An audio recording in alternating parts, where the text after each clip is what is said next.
Where are you watching from, and what time is it in your city right now? Hold that number.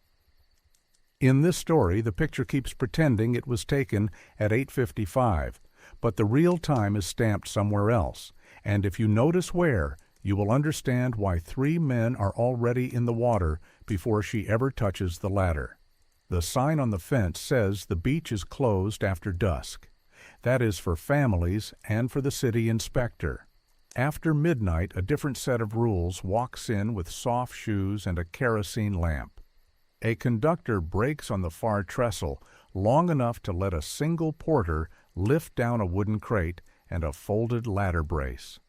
The crate is heavy when it lands and heavier when it leaves. The porter does not ask why. The schedule in his book is already marked with a pencil dot that means quiet service.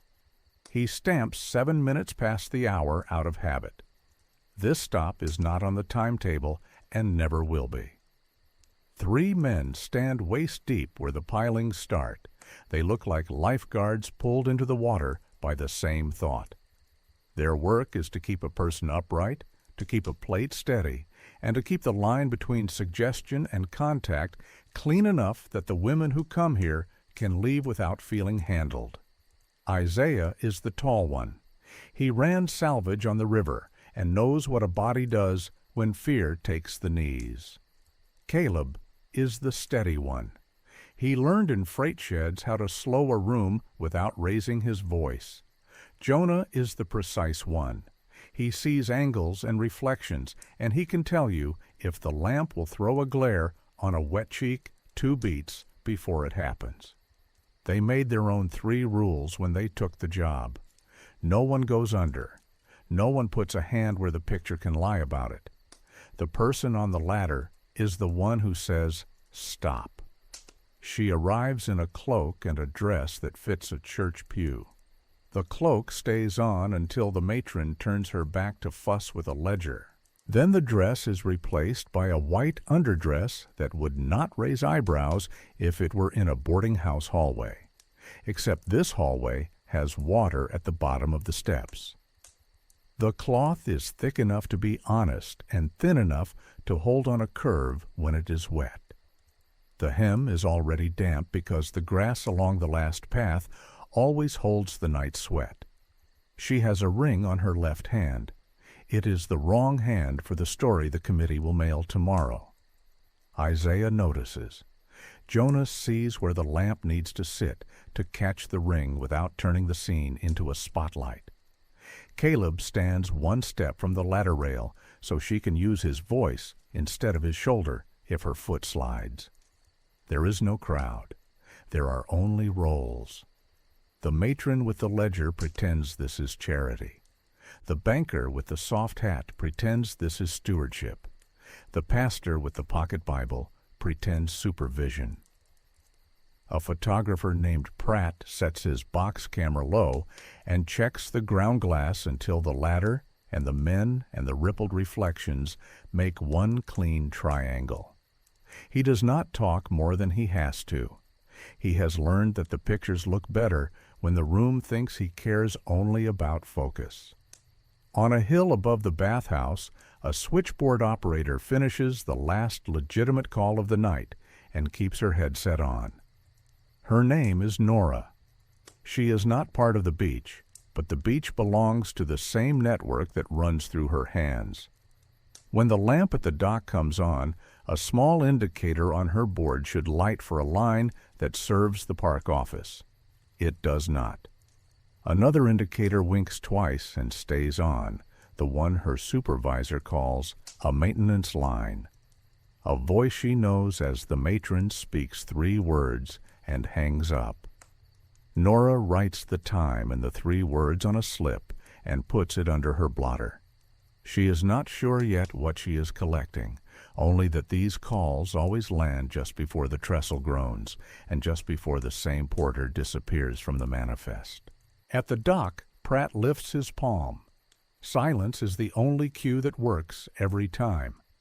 He lowers his hand, and the men in the water take their positions, never closer than an arm, and never farther than a reach. Isaiah says right foot first. Jonah says, "Hold on to." Caleb says you are fine. She listens because people listen to confidence even when the rest of their body argues. She steps down one rung, then the next, until the hem takes water and clamps to her thigh. She does not gasp. That matters more than modesty. Fear reads louder than fabric on a plate. The matron says the line that makes this feel proper to people who will never see the lake. For the record, under witnesses of station. The banker writes nothing but watches everything, not like a supervisor, more like a man making sure he will get what he paid for. The pastor clears his throat to mark his presence. Pratt adjusts the lamp a finger's width higher, so it throws a rim around the lace at her shoulder and leaves the men's faces dark enough to look like witnesses, not participants. He takes the cover off the lens. The first exposure is for the room.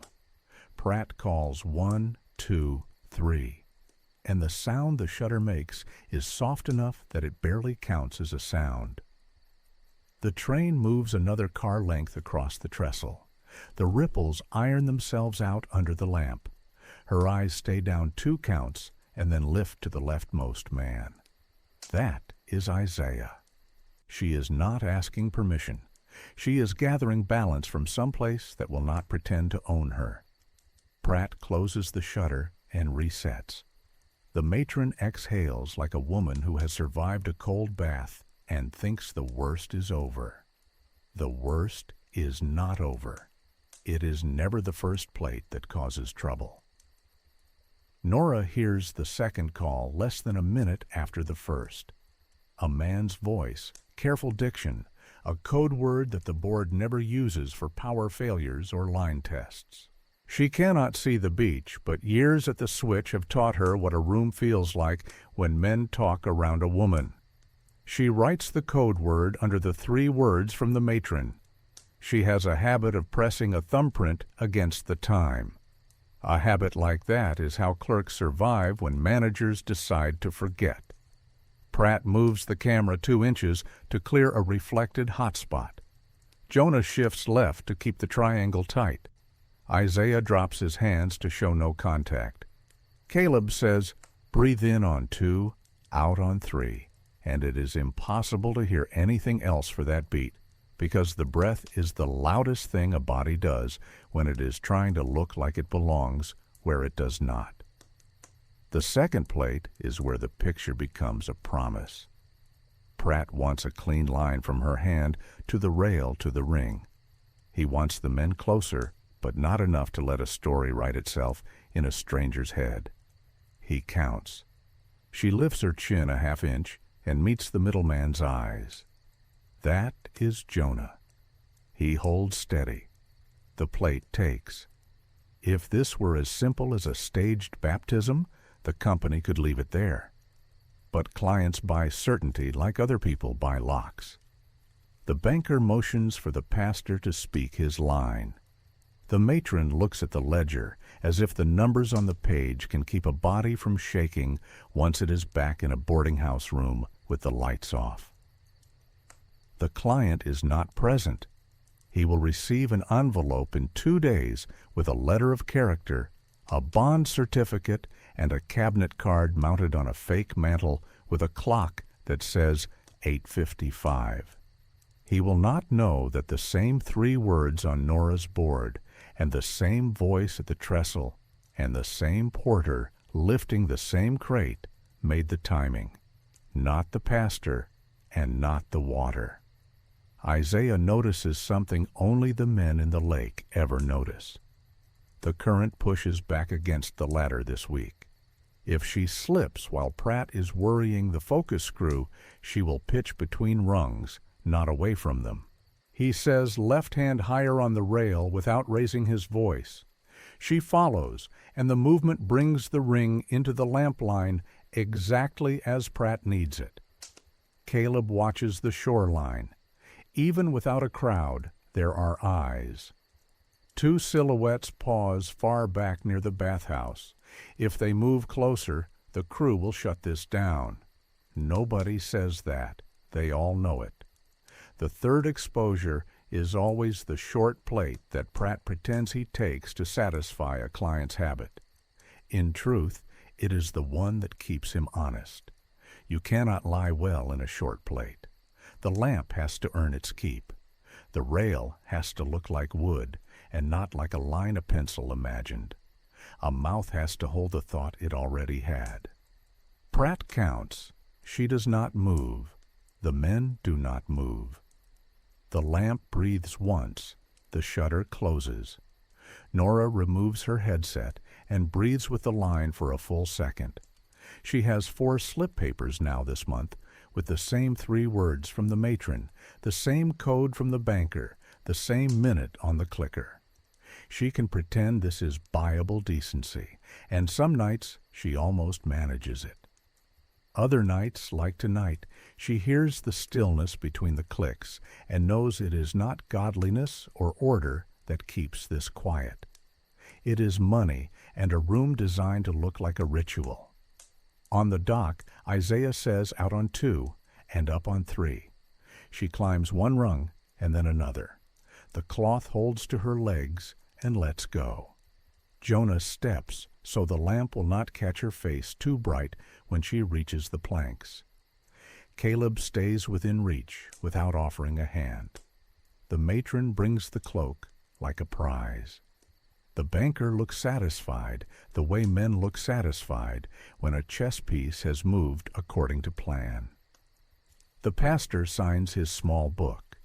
Pratt dries the holder with a cloth he keeps only for lake nights and slips the plate into the case like a man putting a baby in a cradle he does not get to keep. The crate on the trestle is lighter when it goes back to the porter because a wet shawl and an iron brace now ride inside. The conductor stamps his 7 past again when no one is looking because his book always agrees with itself. Down in the sand at the waterline, 3 footprints face the lake, and 1 set of heel marks climb the ladder. If the inspector came at daybreak, he would see only that and tell a story about boys who swam after hours. The only people who can tell the true story are in this frame right now, and one of them will have to decide whether she is going to let other men decide what the picture means. Nora keeps her notes under a blotter because that is where a woman can hide work men would call imagination. The slips are small and all the same size. She writes only 3 things on each.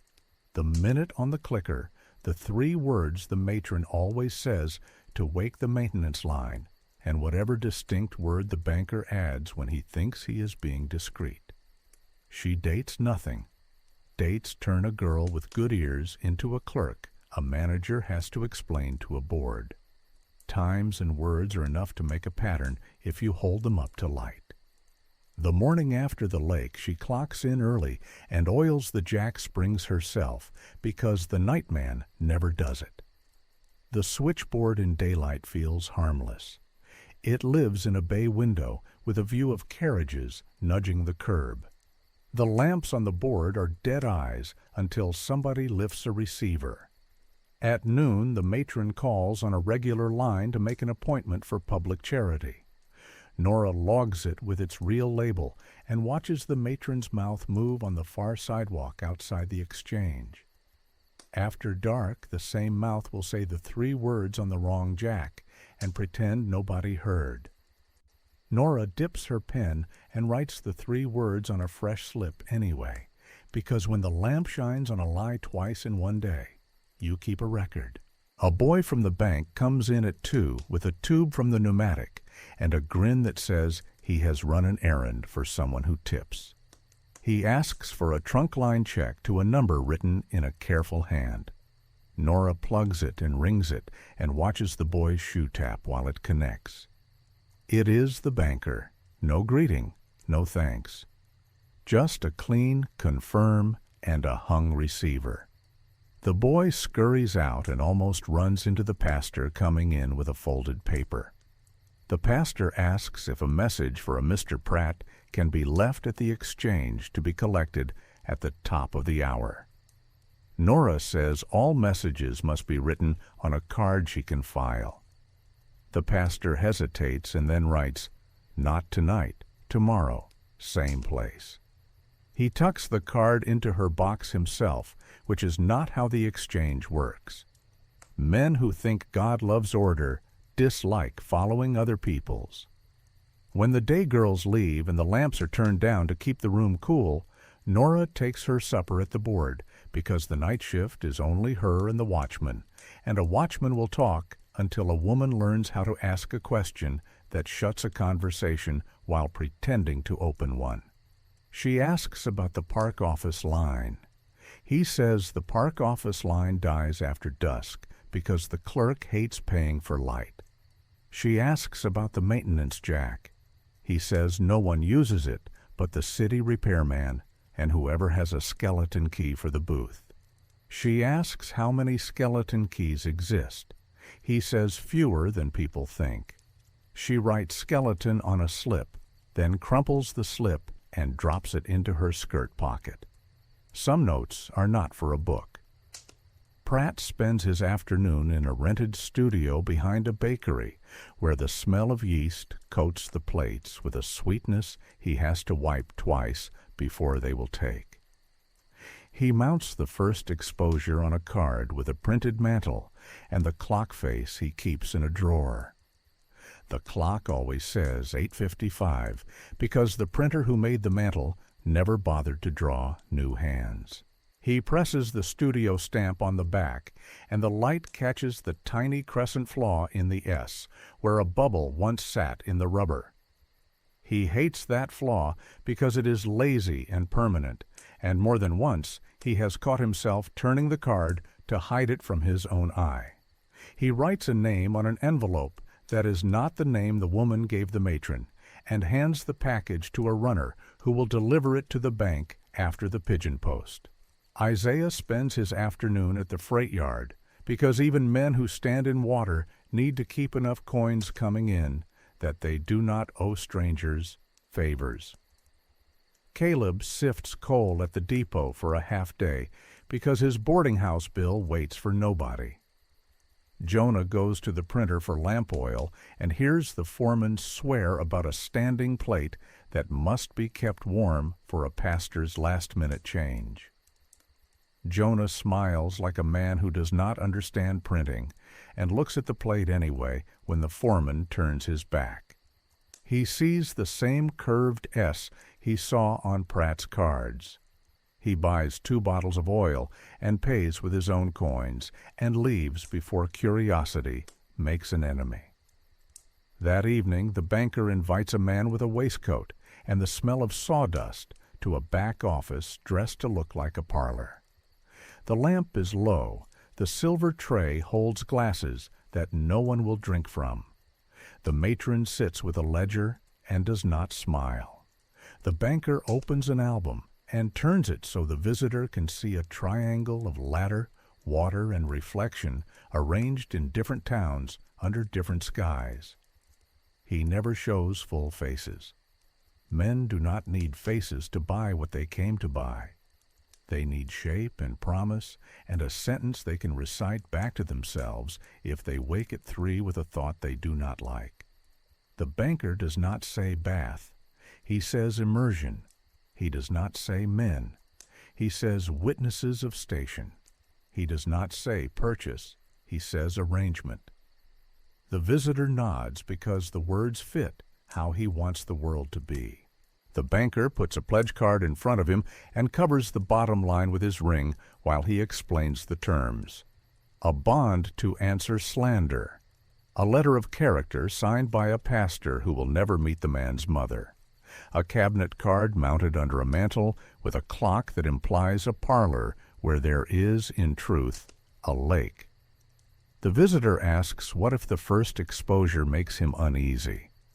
The banker says the company's supervision removes unease. If the visitor asks again, the banker says, in a voice that uses fewer syllables, that there are other arrangements at other prices. Nora hears this arrangement in clicks and pauses. At 10:46, the matron's 3 words wake the maintenance jack.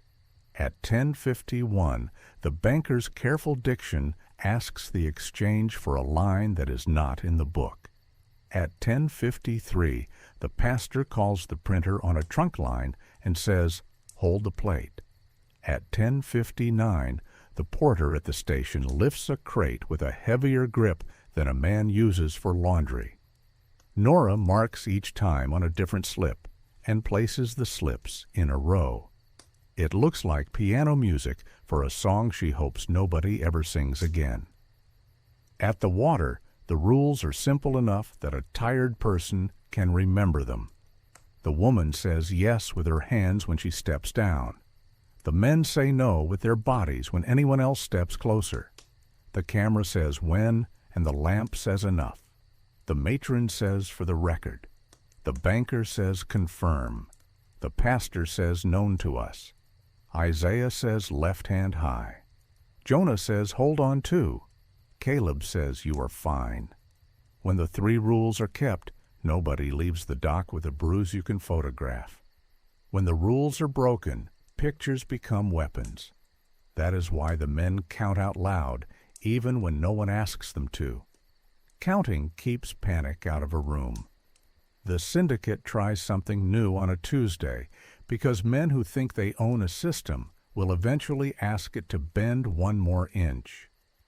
The banker sends a note ahead of time to Pratt that reads, "Reduce water." Pratt shows it to no one, then folds it 3 times and puts it in a dish. He has learned not to carry instructions he might refuse. The matron arrives with a different shawl, the kind a woman buys to feel respectable in a town where her reputation is not old enough to protect her. The pastor arrives with a longer letter. The woman arrives alone and early. Isaiah sees how early and who is not yet present, and walks to the bathhouse door and holds it open so she can step into light and not shadows. He does not ask what name she will use tonight. He asks if she knows the ladder is steady. She says yes, and her mouth trembles in a way that tells a man she is telling the truth about the ladder, and nothing else. Pratt sets the camera and says the frame will not hold if the men move another step back. The banker says the client asked for less water. Isaiah says then the client asked for a picture that is not this picture. Caleb says rules. The matron looks at all 4 men and says the word rules like a person trying it on and deciding it fits. The pastor says the letter can say ritual without specifying the element. Jonah says a ritual without its element is a play. He never raises his voice. He adjusts the lamp and makes it a fraction brighter so that anyone who walks in late will walk into light and not shadows. On Nora's board, the wrong jack wakes twice in 60 seconds, once with the matron's 3 words and once with a male voice that says, "Second look." The words mean nothing in an office. They mean everything when you know a dock and a lamp and a woman in a white underdress are waiting on the other end of the decision. Nora plugs a dummy cord into the dead park office jack and lets it sit there like a person sitting on an empty chair to keep it claimed.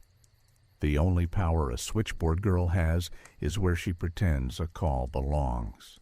Pratt takes the first exposure with more sky than usual, so the water reads as water and not as a suggestion someone can rewrite later. The banker holds his breath because a man who never gets wet still behaves like a swimmer when a room goes quiet. The matron taps her ledger with a pencil on each count, then stops tapping because she hears how it sounds. The pastor starts a sentence about decorum that even he does not believe halfway through and lets it die. Caleb says out on 3, and the woman steps back onto the first rung. The banker says we should try another angle, and Pratt says no without looking up from his plate. After midnight, Nora writes the last slip of the night and places all of them in a small envelope she seals with a thumb. She addresses it not to a judge or to a paper, but to a boarding house with no name, where she knows a girl who keeps the back stairs open for men who do not like to be seen. She signs it with no name and drops it in the chute. On the way home, she passes the lake path and sees the lamp go out and hears the water settle. She imagines the picture mounted on a mantle it never knew and a clock that never moved. She also imagines the 3 men standing in water, keeping their own time because nobody else in the city seems to care what hour it really is. By morning, the album has another card, and the bank has another pledge, and the printer has another run of corrections, set in the same plate, with the same flawed S that Jonah could trace with his eyes closed. The difference between this week and last week is not a picture. It is that 4 people now keep books the company cannot see. Nora keeps slips. Pratt keeps refusals. Jonah keeps lamp adjustments and angles. Isaiah keeps a ledger with train minutes and whether a woman looked up or looked away when the lamp brightened. Caleb keeps nothing on paper and everything in a voice that can get a person across a dock without either of them touching. The banker will not see any of those books until the night a plan is set in motion that depends on a single screw loosening at the wrong second. He believes in albums and bonds and letters that begin to those concerned. He believes in 855 printed under a mantle on a card someone else will frame.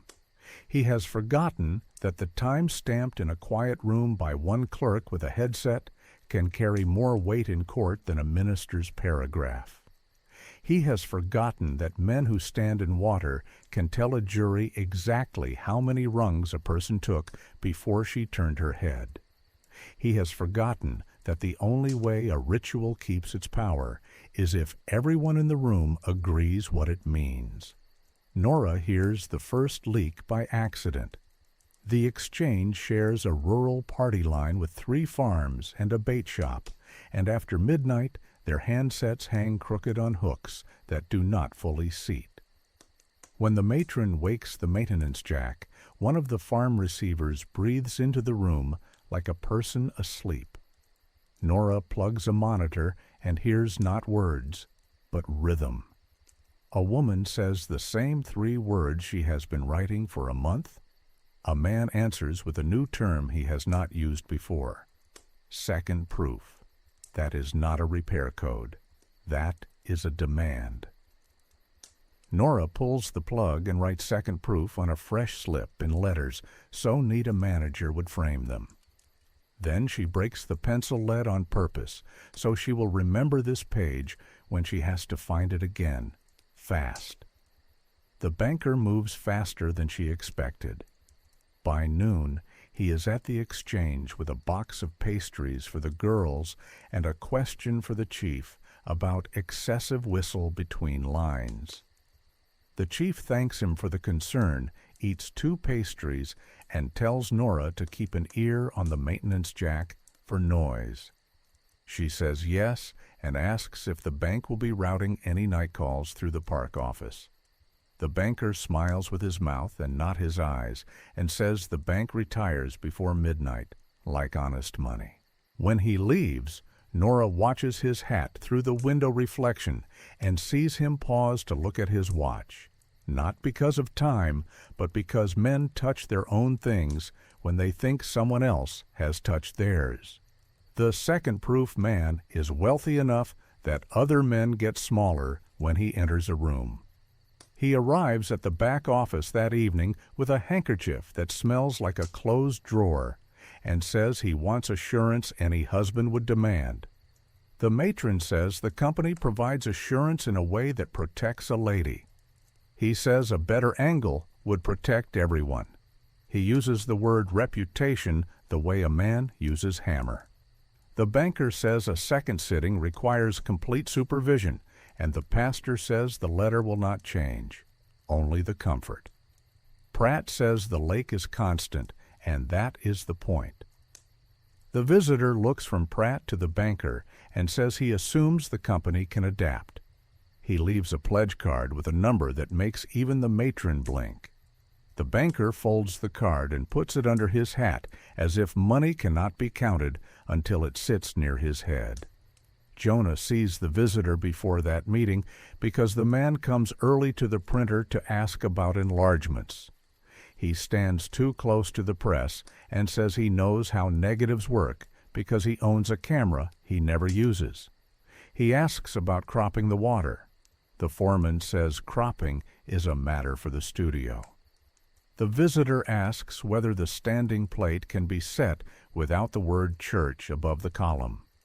The boy with ink on his hands looks at Jonah like a person trapped behind a counter, looks at a door he cannot reach.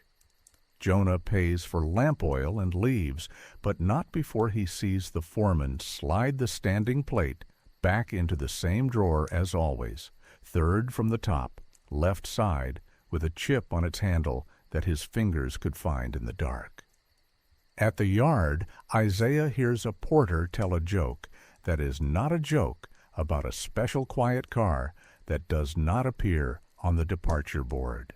The porter has the kind of laugh men use when they are pretending not to be uneasy with their own work. Isaiah buys him a coffee without asking a question and hears anyway that the quiet car took on a crate last night at the spur and put it off at the junction without a manifest slip. Isaiah asks what the crate smelled like. The porter says wet wool and oil. That is the smell of a shawl and a lamp packed in their hurry. Caleb is the one who turns a suspicion into an index. He starts a list in his head of what repeats even when men think they are improvising. When the banker is lying, he holds his hat like a shield and not like a habit. When the matron is protecting a woman, she closes her ledger and uses her body like a door. When the pastor is ashamed, he uses a word with more syllables than needed. When a client wants more than he has any right to ask, he says the words for a household and means the words for control. Caleb repeats these rules to himself while he shovels coal, so that later, when the room gets loud, he can remember which version of a man he is dealing with. Nora gets her first warning 2 days later. A messenger from the bank leaves a sealed envelope at the exchange addressed to Supervisor. Inside is a polite letter that thanks the exchange for their vigilance and requests that all maintenance calls be logged to a bank ledger for auditing. Nora hands it to the chief, who says anything with the bank crest must be legitimate, then hands her a new sheet to record times on and tells her to put the old slips in the waste can.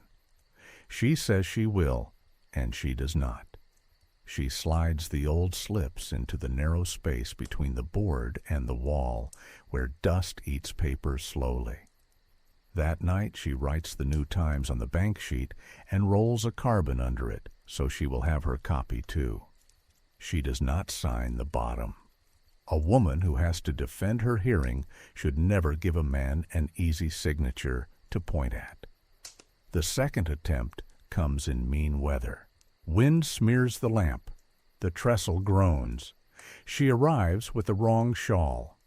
The matron is missing, and the banker says they will proceed under the pastor's eye. Pratt does not remove the lens cap. He says rules. The banker says the client requires an angle that uses less water. Isaiah says the client requires silence more than he requires a picture, and he can have one, but he cannot have both from them. Jonah adjusts the lamp into the wind and angles it so the splash will not read as panic if she steps wrong. Caleb tells her, "We will count slow and then fast, and by the end you will want out of the water, and we will give you out of the water." The client steps out of the reeds with the smile of a man who eats when other men are hungry. He says he will handle the fee and the press notice himself. Pratt says this is not a shop where you choose your own gown. The client says he was told this company provides arrangements. He looks at the woman in a way that flips every rule inside out. Isaiah stands between the rails and the man without moving his feet. The pastor speaks a sentence about the dignity of all involved that a dog would not obey. The banker palms the pledge under his hat like a gambler palming a card. The matron arrives out of breath and says her ledger was not in its drawer. She looks at the woman and puts herself on the ladder side without asking. Nora hears the wrong jack wake twice. She plugs and listens. The first voice is the banker saying the code for a second proof. The second voice is a man she does not know, saying reduce water. She unplugs. She wants to throw her headset on the floor, but all that would do is break a thing that did nothing wrong. She puts both palms on the board and breathes the way Caleb teaches the women to breathe. On 2, on 3. She writes reduce water so hard the pencil snaps again. She begins to understand that men think the exchange is a window, and if they talk softly in front of a window, the world cannot hear them. She begins to like the idea that windows can also be mirrors. Pratt loudly misthreads the camera back and says he needs a screwdriver he does not carry. That buys 3 minutes. In those minutes, the matron puts herself between the banker and the client. She says, if anyone says the word angle in my hearing again, I will walk down to the square in the morning and tell the paper that the bank sells courage by the inch. The banker tells her she is hysterical. She says she is cold and not inclined to be kind. The client snorts and steps to the edge as if to show he is not ran by a woman. Jonah moves the lamp into his eyes by accident on purpose. Caleb says out on 2. Isaiah says up on 3. The woman leaves the ladder and the scene ends, not because the client says it does, but because the men counted to 3.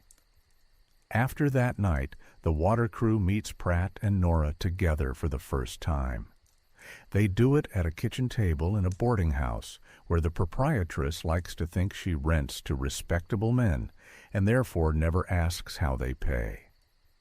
Nora dumps a stack of slips on the table like a gambler losing a hand on purpose to see who at the table cares. Isaiah lays his ledger beside them. Train minutes. Porter stops. Crate out, crate in. Jonah draws the printer's drawer face from memory and marks the chip in the handle. Caleb repeats the banker's tells until Nora can move her fingers in the air at the exact moment he says, hat. Pratt produces 3 backings with studio stamps and puts a hair from a brush across each S, so the crescent flaw sits on the hair like a fly on a plate. Ruth Caldwell arrives late and sets down onion skin rubbings from the reserve book and says the guardian line is the same hand as the pastor's, and if anyone would like to argue, she will enjoy watching them try. They build a plan that uses only what a judge will hold. Nora will request, under the bank's own letter, a reconciliation of the quiet disbursements against the bond numbers on 2 specific nights. She will keep a carbon. Ruth will pull the reserve book to the side table and let Nora rub the crest nick. Sloan at the shed will weigh a crate before and after a lake night, because the wet shawl and the iron brace have weight that men cannot explain with a prayer. The printer's boy will lay the standing plate on the bench for a blind impression. Pratt will pretend his camera screw needs time and use that time to let the deputies walk to 3 doors at once. The matron will bring the ledger herself and say in a voice that likes plain words that the committee's rules were broken when a client asked for less water and a banker said yes. They set a trigger because plans without triggers are stories. Caleb listens for the conductor's stamp. 7 past means the quiet car sits, and 7 past again means the car leaves. If the second 7 past lands late, they have an extra minute for Pratt's screw. Jonah marks a crate with chalk where the beam can hide the mark. Nora teaches Ruth the cadence of the banker's maintenance call, so that when he wakes the wrong jack, she can mirror the right without the chief noticing. Isaiah repeats the count because men who count keep fear out of the room. Pratt polishes the ground glass and does not look at his hands while he thinks about what a court will see when he hands over the plate with no mantle and no clock. The client with the waistcoat tries one last pressure the afternoon before the trap. He sends a boy to the exchange with a bouquet for Nora and a card that says, "For a voice as professional as yours." The boy winks because that is what boys think men want from them. Nora takes the bouquet because flowers are not guilty, then wraps the card in paper and places it in an envelope addressed to herself so she can put it on the table tomorrow without asking a judge's permission. That night, the banker telephones the maintenance jack not once but twice and uses a different code phrase, "Confirm witness." Nora writes it down without emotion. She is tired of men borrowing her profession to make a lie sound tidy. On the dock, the weather gives them a gift. Mist rides low but not thick. The train is late by 1 minute. The lamp holds its line. She arrives on time, with the right shawl this time, and her mouth does not tremble. The matron is early and angry in a way that looks like bravery when you put it on paper. The pastor holds his little book like a man at a child's recital who cannot admit the child can sing. The banker stands at the edge with his hat already lifted, as if he thinks a raised brim can lift a rule. Pratt opens his case. Isaiah takes the mud shelf. Jonah takes the lamp. Caleb takes the ladder rail. Nora sits at the board, headset on, ready to write a time and a phrase, and then take off the headset and walk to the bank with a letter the chief will think he signed himself. The screw on the camera back is as tight as it ever was. Whether it loosens is a matter of what a man decides in the next 10 seconds when a client and a banker both say the word angle. Pratt decides in the space between one breath and the next. He loosens the back screw, not enough to drop a plate, enough to buy 3 minutes without looking like a stall. He pats his coat as if he forgot a tool and tells the banker that a crooked back prints lies. The client in the waistcoat says, "Then print it straight," and uses the word angle again, like a man testing whether anyone will stop him. Caleb says out loud, "Rules hold, or we leave." Isaiah steps to the mud shelf so the ladder cannot swing. Jonah lowers the lamp a finger's width to keep glare off her cheek. The woman nods once, both hands on the rail, the ring hand high, where light can read it. The matron says, "For the record," with a voice that makes a record mean something. At the exchange, Nora hears the maintenance jack wake on the wrong code.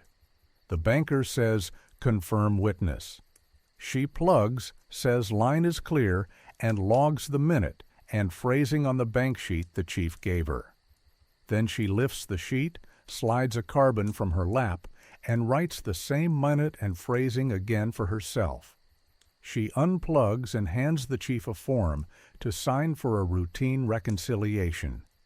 He looks at the crest at the top and signs without reading. Nora tucks the signed form into her sleeve and tells the watchman she is stepping out to deliver to the bank because the pneumatic is down. He waves without looking up. He is reading the horse entries in the back of the paper. Ruth is already at the bank door with a borrowed clipboard and a letter that uses the bank's own words. Reconcile quiet disbursements against bonds on the following dates. The clerk takes one look at the crest and leads her to the side table where the reserve book sits when someone important wants to feel important. Ruth flips to the month with the matron's last 3 sessions. Quiet is the biggest line. Witness honoraria and pastoral notes sit under it, and never move very far. She rubs the crest with a pencil, and the nick prints through onto onion skin. She copies the guardian line, the one that never changes. When the clerk turns to fetch a blotter, she lifts the page enough to slide a second onion skin under the month before and feels the same nick bite. She says politely that she will wait for the stamped copy, and when the clerk returns, she hands over Nora's signed reconciliation as if the bank requested this itself, which it did, just not for this reason. At the shed, Sloane levers a crate onto the beam and sets the brake. Jonah's chalk mark is exactly where a man who does not care about crates would never look. The pointer swings, settles, and tells Sloane that the crate has picked up 9 pounds since afternoon. He writes the number, the time, and the case code on a strip and slides it into his pocketbook. He does not open the crate. He does not need to. Wet shawl, iron brace, rolled backdrop, same as last time. He steps back and lets the porter see him write, because men behave better when they think a note exists somewhere other people can read. In the print shop, a boy lifts the standing plate from the third drawer left, the one with the chipped handle, and sets it on the bench. He makes a blind pull on clean paper the way Pratt taught him. No ink, just pressure. The crescent flaw in the S shows as a pale ghost, same as the studio stamp on the backs of cabinet cards. The foreman returns and asks who said to pull. The boy says the pastor may want scripture swapped and they are saving time. The foreman grumbles and walks to the alley door to spit. The boy slides the blind impression into a folder marked Proofs, locks his jaw so his hands will not shake, and says yes, sir, to a scolding that has nothing to do with him. Back at the dock, the client steps forward and says, "Turn her more." Isaiah does not move. He says we do not take orders from men who stay dry.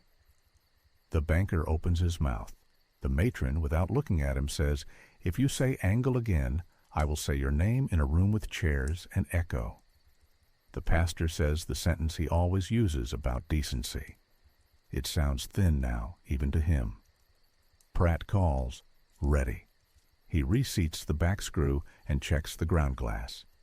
Caleb says, "Hold on too." Jonah brings the lamp a finger higher to make the ring flash. The woman lifts her chin a half inch. Pratt drops the shutter.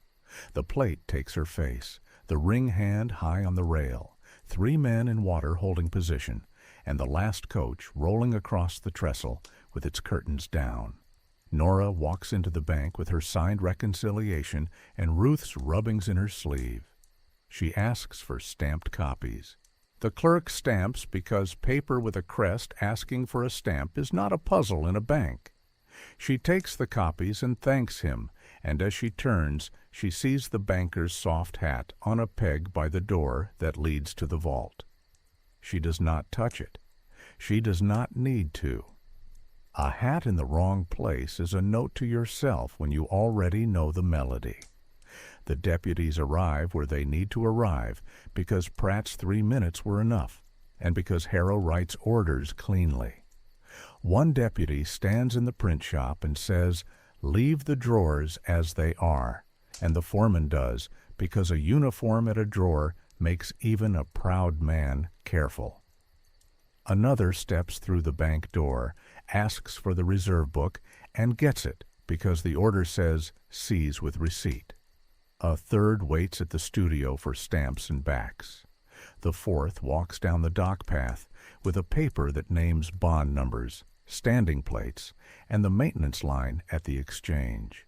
He stops at the edge and reads the order aloud so no one can later pretend they did not hear. The client tries one more time. He mentions his pledge and says a second proof will save everyone trouble. Caleb says we do not sell trouble back to the people who brought it. Jonah pivots the lamp and puts bright on the client's eyes. Isaiah says, "Out." The woman climbs one rung.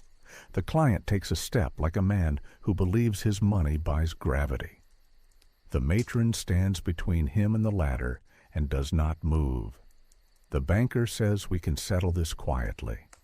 The deputy with the paper says the court prefers quiet with documents, not quiet with secrets. He asks Pratt if the plate is ready to travel. Pratt says yes and puts the holder into his case. He does not look at the client. He looks at the woman and says, "Would you like your face cropped on the second print?" She says, "Leave it whole." Nora does not go back to the exchange. She goes to Harrow's chambers because Ruth said he sits late on nights when men need reminding that a court is not a parlor. She lays down the bank-stamped reconciliation, the carbon with the same times in her hand, and the slip she has been hiding under the board for a month. She says these are the words they use when they do not want a record. She says the maintenance jack wakes at these minutes. She says the park office line stays dark because the clerk hates paying for light. She does not give opinions. She gives times and phrases and the meaning of a click. Harrow asks a single question. Can you swear these slips were made at the time and in the course of your work? She says yes. He writes accepted in a square, small hand. Sloane brings his beam slip and sets it next to Nora's times. Ruth sets onion skin rubbings where the nick in the die shows through on 2 months in a row. The print boy sets the blind impression with the crescent S next to 3 cabinet backs Pratt has already delivered. Harrow looks at the pattern. He does not ask for speeches. He signs 3 warrants and adds a line to each, to be executed immediately, without delay, and in view of any person present at the scene. People who run machines for quiet hate daylight. Harrow intends to give them light. On the dock, the deputy reads the second order to the banker and the client. Deliver the bond register of the reserve account, the standing press plate used for corrective notices, and any studio stamp employed to mark proofs. The banker says we can sort this at the office. The deputy says that is where we are going. The client says you are making a mistake. The matron laughs once without humor and says the mistake was thinking these men would let you push a woman around in front of them. The pastor says he will bring his letters. He looks at the woman and says, with actual sorrow this time, I should have left this work when I saw the first mantle. Pratt closes the case. Isaiah steps from the water. Jonah kills the lamp. Caleb says to the woman, the path is dark for a bit, then it opens. She nods. The deputy offers to walk the bank party to the street. The banker refuses an arm he does not deserve. The client asks if his pledge will be returned. The matron says, ask the court. The pastor says nothing. The lake takes back its shape the way lakes do when people stop pretending they are holy. In the morning, Harrow does not hold a trial. He pins the pattern to the board and stops the system. The bank's quiet line is frozen. The standing plate sits on a table under glass until a clerk finishes counting how many times the flawed S appeared in a year. The studio stamps are logged, their backs photographed, their flaws circled in pencil where any juror can understand them. The exchange receives an order that maintenance calls to the park office must route to the park office, or not at all. Nora reads the order and thinks that is how policy should sound, simple enough to work at midnight with tired hands. The banker pays a fine and loses the right to act as guardian on any bond that mixes character with money. The pastor surrenders his letters to the file. The matron keeps her ledger and, for once, gets to read from it without anyone asking her to change a column title to something kinder. The client does not show. Men like him seldom do. His pledge card is in the record, folded under a hat as if money could make a document obey. The picture still exists. Pratt prints 2. One for the court file, full frame, no mantle, the ring hand bright where it belongs. One for the woman, in a plain envelope, no stamps, no letters, no bank crest. He hands it to her on a public street in daylight, so the act cannot be turned into a story someone else owns. She takes it and says nothing and leaves with her face up. At the exchange, the chief praises the bank for taking an interest in proper auditing. Nora says nothing and files the stamped reconciliation in a drawer that sticks when it rains. At the shed, Sloan resets the beam to 0 and wipes the knife with a rag because clean instruments keep men honest. Ruth returns the reserve book to its shelf and keeps her onion skins behind a calendar where no one ever looks. Isaiah, Caleb, and Jonah take a job moving timbers at the junction because rent does not pause for virtue. They will still stand in water if they have to, but not for men who sell quiet by the inch. If you want one number to hold in your head from all this, keep the 7 pass that the conductor stamped without fail, and the 855 that never belonged to any room. One is a time a working man can swear to. The other is a lie that looked good on a mantle. The reason the story ends here is not that the machine broke. Machines do not break by themselves. The story ends because 4 people wrote down what they saw and said it out loud in a place where paper has to answer.